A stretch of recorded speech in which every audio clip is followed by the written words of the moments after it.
Now, whistleblower Marumo Eric Phenya, who had flagged a Department of Home Affairs tender fraud, was gunned down last month on Johannesburg's West Rand.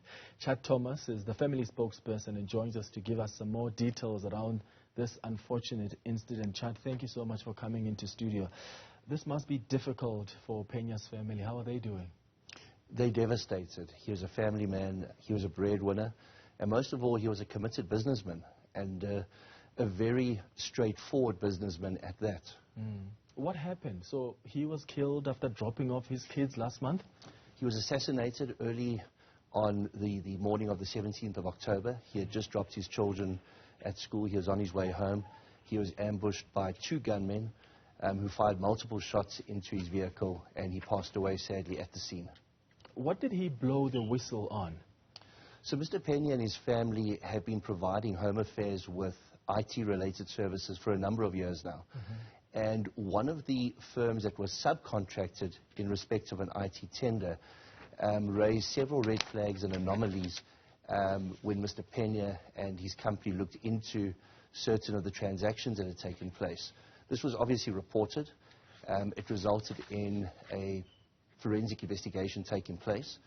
And Mr. Phenya, together with other people from the organization of which he was employed, were called to give evidence against the people within Home Affairs who were responsible for the awarding of this subcontract. Thereafter, he was cooperating as well with the Gauteng anti-corruption unit of the Hawks. So this case was a fast-developing case in the days and weeks that led up to his unfortunate demise. Yeah. Let's look at the chronology of events. So he discovered this potential tender fraud, and then opened the case, and then this tragic incident. Is that how it unfolded? So he and his company found anomalies and red flags in respect of the services that were being rendered by a specific company. They blew the whistle on it. They were intimidated. They were threatened. They opened a case at the police of intimidation.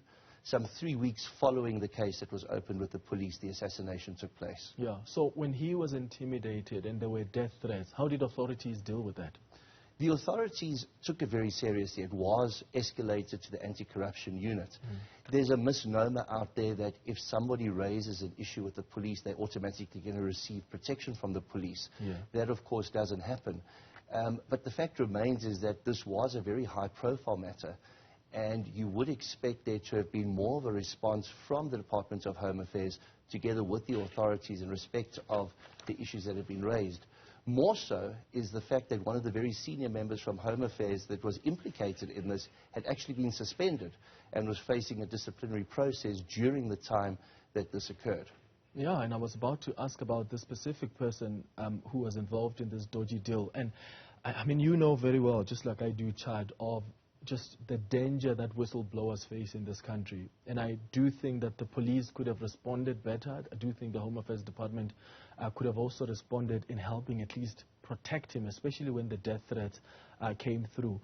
Did he speak to the Department of Home Affairs and say, because of the work that we've done, that led to your senior official being suspended, we are receiving death threats? Was the department aware? Everybody had been advised of the dangers, the threats that had come through.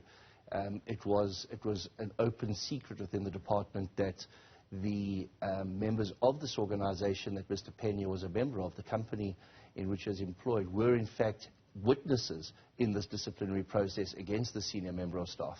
Yeah. Any conversations that the family is having with the department? Has the department even reached out to the family? The department has reached out. The family is in talks with the department. The police have also reached out, and the matter has been escalated.